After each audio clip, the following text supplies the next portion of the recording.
Good afternoon. This meeting of the Rhode Island State Board of Elections will be called to order. It is Tuesday, August 5th. Madam Secretary, will you please call the roll? Thank you, Madam Chair.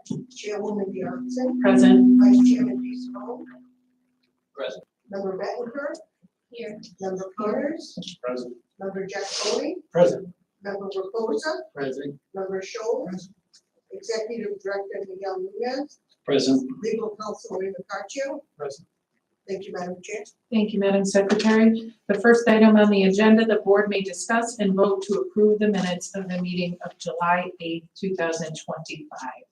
Everyone's had a chance who was here to review. May I ask for a motion to approve? Moved and seconded to approve. All in favor signify by saying aye. Aye. Any opposed? Abstentions? Motion passes. The board may discuss and vote to approve the minutes of the meeting of July 14th, 2025.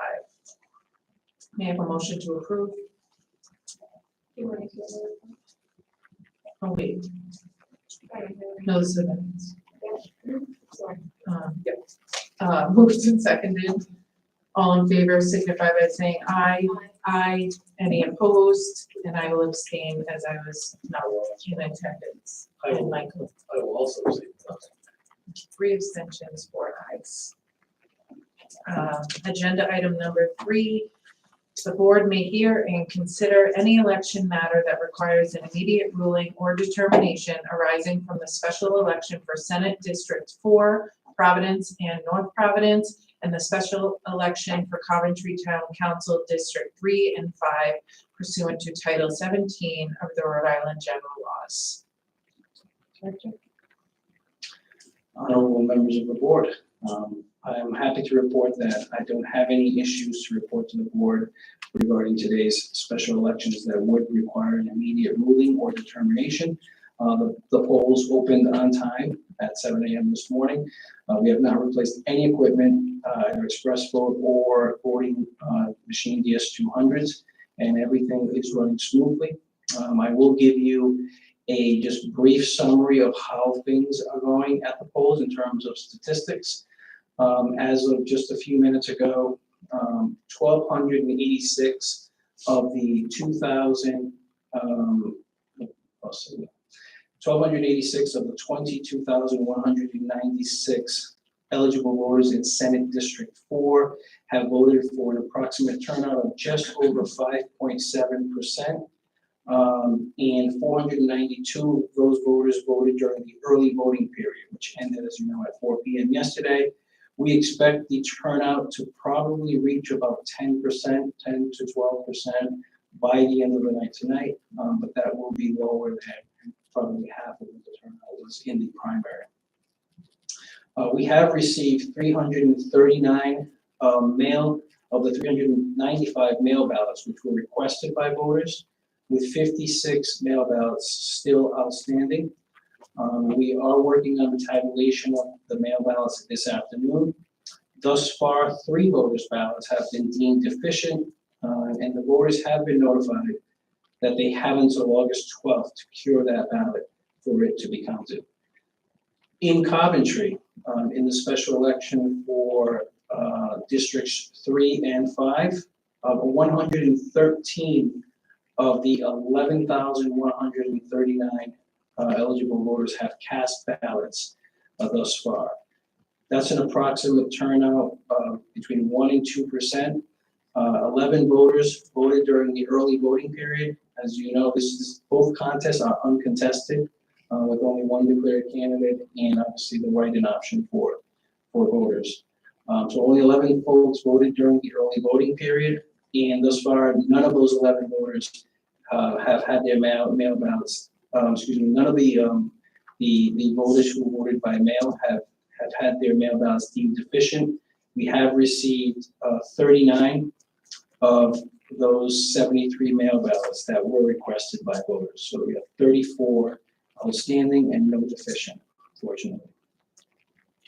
Now, the Board of Elections has had 3 staff members out, 2 this morning supporting the polls in Coventry, in North Providence, and Providence. And as I said, we did not have any equipment or failures or replacement to report. And we will be receiving our results starting around 8 p.m. The results will be available for viewing on our website. For this election, we will be displaying that interactive map, which I got a little ahead of myself the last time apparently. We were able to work out the issues, thankfully. Jess Signet, the data analyst from the Secretary of State's office, we were able to work closely with her and the vendor to iron out issues that we had with the shape files. Jess does a great job, and I'm looking forward to working with her in other ways too to improve our reporting for elections data. And so now we will be able to, for the first time, actually show on our website when the polls come in. They'll see that right there, what you see is the Senate District 4.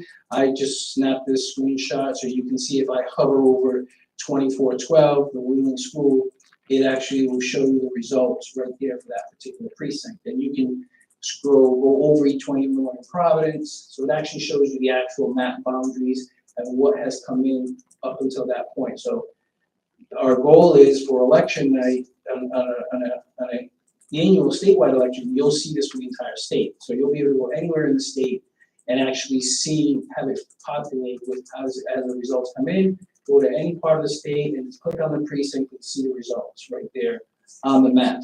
And I didn't include Coventry, but Coventry's also, they only have one precinct in each. They're further south than Providence and North Providence, but the same thing for Coventry, you have the opportunity to hover over the Coventry results. So I encourage the board members and the public to take a look at this tonight when it rolls out and give us some feedback on it. It's our first time using an interactive map, and we're excited to see it get expanded to statewide elections. We are setting up a little different tonight for getting the results on the website, where our EMS, our election system, is in no way connected to the website, the reporting. Okay, so it's actually a manual process of getting the data over to, and that's for the security of the election system. So in order to do more frequent updates, we're setting up our computer stations a little bit more efficient. So hopefully we can produce the results. Because I think the last, for the primary, we posted our first set of results at 8:25 or so. And our goal is to post our first set of results by 8:10, and then every 15 minutes after that until they're done. And the mail ballots will be loaded in, but they will not be loaded in right away because we do want to make sure that our precinct and our early voting results can come in without being hindered by us loading the mail ballots. So even though mail ballots will be tabulated, they'll be on a secure drive to be uploaded. We won't do that until we've gotten most of the DS200s from the precincts, just to ensure that there's no disruption with that happening. And then we will load the mail ballots in. And that link has already been posted on social media for our election results. And it will also be posted, if it's not already, on our website on a special bulletin there. So anyone that goes to our website will see how to get the results from both the Coventry special election and the Senate District 4 special election. That concludes my report on these special elections, and I'm happy to answer any questions from the board. Any questions? Okay, thank you, Miguel.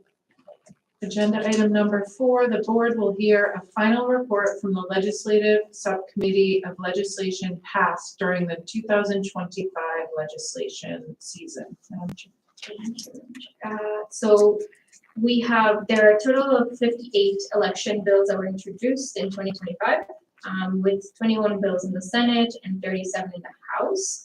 The summary document that you have in front of you is going to provide information around the 58 bills and whether they were supported by the board and or if they were passed by the House and the Senate and signed by the governor. The Board of Election bills that we introduced ourselves, you'll see them highlighted in purple in page 5 and on.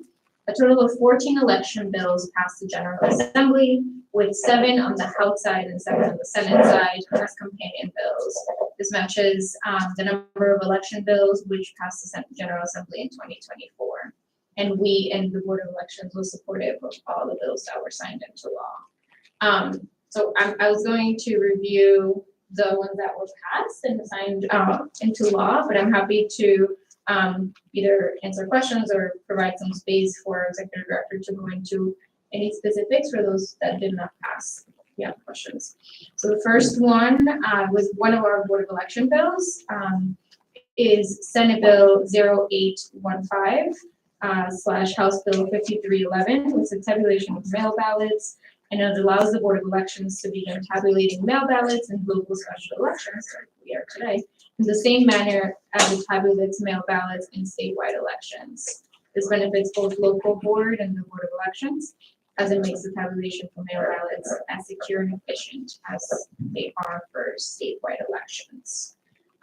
So just a reminder, this was one of our bills. The next bill is the Secretary of State bill, which is Senate Bill 729, and the House Bill is 5300, and it's a threats against election officials. This is a bill that has been recurrent. It considers election officials such as and poll workers, public officials, for the purpose of prohibition of making threats to public officials. Stop me if I need to. The next bill is also Secretary of State, and it's about synthetic media. It's Senate Bill 816 and House Bill 5872. So this act creates a deceptive and fraudulent synthetic media and election communications to regulate the use of synthetic media. So part of what that is with AI and everything that's happening, how do we make sure that they're not replicating voice or likeness of elected officials or other things when it comes to elections communications. The next bill is for mail ballots, is Senate Bill 953, House Bill 5514, and it exempts emergency mail ballots from the requirement to have certain wording regarding mail voters on the ballot as well. The next round, so that's all for the Secretary of State's bills that were passed with our support as well. The next ones are City and Town Clerks Association bills. One of them is Senate Bill 513, House Bill 5517, and it increases the precinct cap. So we're able to accommodate polling places, accommodate 3,000 to an increase of 3,500. To provide existing polling places to exceed the maximum number of voters. We also heard from our executive director that with time, hopefully this number can increase as more voters use other methods of voting today.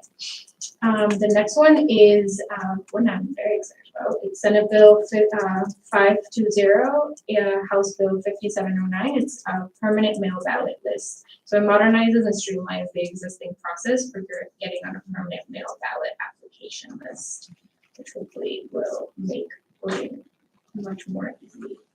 The next one was not, correct me if I'm wrong, Miguel, it was not associated with either of the three, either the Board of Elections, Secretary of State, or the clerks. It's extends the recount deadline, so it's Senate Bill 953, House Bill 5514. So it increases from 7 days to 9 days the period of time in which a request for a recount of the votes cast can be made to the boards of election. No certificates of an election may be issued until a recount, if any, is completed. However, this bill only extended the deadline for local offices. Another bill will need to be introduced in the 2026 session to apply the deadline to statewide offices. And this is an issue that we've been working on for here this spring. So those are the bills that passed. Like I said, it was 7 bills and it was 14 bills in total that passed, with seven new laws that have been signed. So if there's any questions about those, or happy to go into some of those that did not pass. One of those, yeah. The yellow ones, is that the Secretary of State ones? No, new From last year. This is the code. That's just that's for our purposes, where the staff would flag something that we need, so we would pay special attention to that. But this is the last the last update that we expect to make for the session. Thank you. Oh, yeah, because this is a living document that you have. Correct. Got Yes. it. Any other questions? Sorry, I have questions for me, but now you can answer questions. No, I was just gonna ask if, there was anything that didn't pass that was surprising to us based on what we knew of it. Well, one of the questions that I asked our executive director, and he can tell us a little more, was our Board of Elections bill about retired election officials. You know, it's, I know we have talked about the impact that it can have, but, and then so I asked him about, some feedback, so we can share some of that. Yeah, so we met with the leadership in the Senate and in the House for regarding this, and there was some suggestions and feedback about putting it in another part of the statute, and also potentially working with the General Treasurer's Office because they typically want to be involved with any legislation that involves state pensions. There are certain parts of the statute with not only cover teachers, but actually cover all public employees, not just teachers. So the General Treasurer's Office prefers apparently anything regarding this to be inserted into those sections of the law directly, rather than in the election Title 17. So we're going to go back and hopefully work on this and get it into those other sections, work with the General Treasurer's Office and the sponsor, and we would like to see it reintroduced. Right now by the board, I'm aware of at least a handful of election officials at the local level, local boards of canvassers or town clerks who are retiring, and they would love to continue to work and support elections, and some of them, and many of them are great, and they wouldn't be able to do so right now because if they work here, they are going to lose that equal amount of funds in their pension, so they would effectively be working for zero. And these are folks who know exactly how to work in the central voter registration system. They know how to process mail ballots. They were excellent in the certification process for mail ballots, doing recounts, going out to nursing homes and executing mail ballots. And they're very versatile. There's someone that can hit the ground running. And we hope we can use their expertise going forward. But obviously, this bill is going to need some work in order to get that through the General Assembly and then the next General Assembly session. One more question, and I heard part of this when I came in, but did you talk about sort of the plan for leading up to the next? Yeah, so I asked our executive director when that would happen, so we mentioned having something for December so that by the January board, by the January meeting, the full board can vote on what the board of elections will have. And do we have to, Ray, I don't remember what we've done in the past. This committee is in standing in just perpetuity, right? We don't have to take any action to keep it going. Never know when we would have to meet, if we had to meet before December. Right, I'd have to go back to look at the minutes too, but I don't remember the minutes when we took the motion. I was saying it's constituted simply for the 2025 legislative season. If you did, then obviously of its own accord it would have just terminated, but I don't think you did that. So this would be a standing committee. So that's what, yeah, I think we just. that's what I was hoping. Great. There will be one more legislative subcommittee meeting to approve the minutes. Then once that is done, then it will be closed out until December.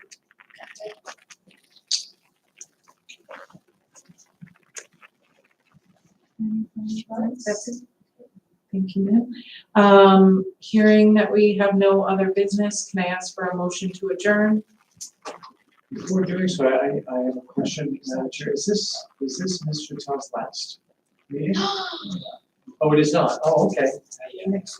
Good. Unless I'm surprised. All right.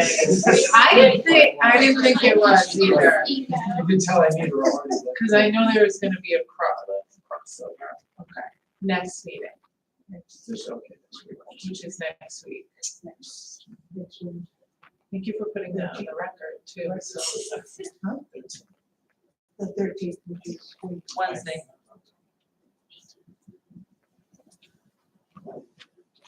That's our last day of candy. Well, there's lots of. No, several board members have already put in their requests. I'd love to put the good stuff. Thank you. All right, can I ask for a motion to adjourn? Moved and seconded to adjourn. All in favor signify by saying aye. Aye. Any opposed, abstentions? The ayes have it, and we are adjourned at 2:29 PM. Thank you, everyone. Just going to end the audio. That'll run over this.